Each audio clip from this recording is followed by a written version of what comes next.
In King David's time, the Ark of the Covenant, which was a great golden chest that held the Ten Commandments and represented God's presence among the Israelites, had been held captive by the Philistines.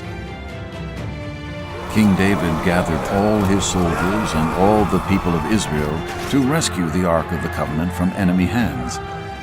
As they returned to Jerusalem, the great crowd of people danced with joy and sang songs of praise to God. Years after bringing the Ark of the Covenant back to Jerusalem, God gave King David peace from all his enemies. In awe of all the Lord had done for him, King David decided to build the Lord a temple.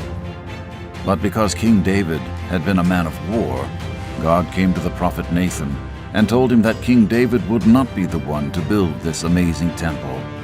Instead, God said that King David's son Solomon would build him a temple, and that God would set up an eternal dynasty through the lineage of King David.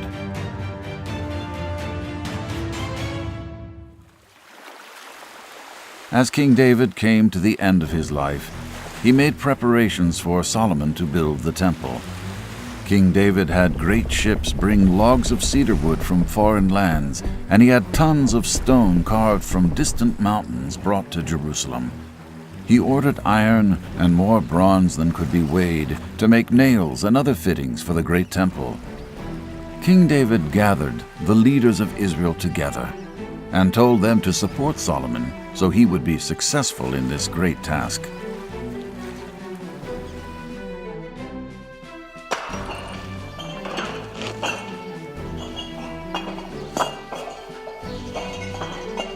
For more than 7 years, Solomon embarked upon the great work of building the temple. When it was finished, it stood 4 stories tall and 90 feet long. The interior of the building was completely covered in cedar wood, decorated with beautiful carvings of fruit and open flowers. The walls of the inner sanctuary, the room where the Ark of the Covenant was housed, were covered in pure gold. Not a single surface of the temple was without decoration. It was a magnificent sight.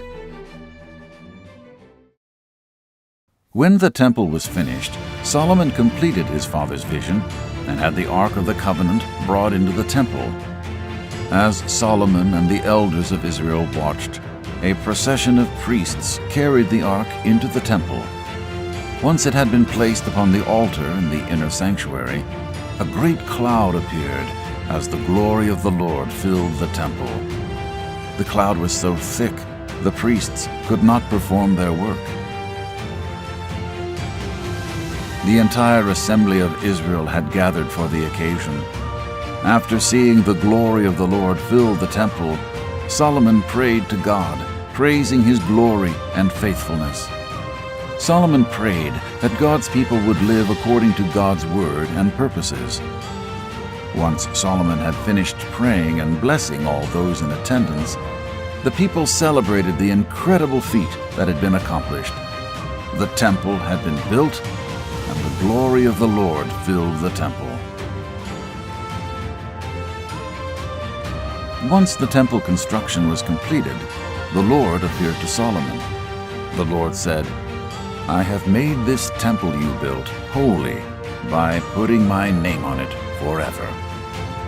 God told Solomon that if he followed him faithfully, as his father David had, his royal line would have no end. God challenged Solomon, as he instructs us all, to follow him faithfully.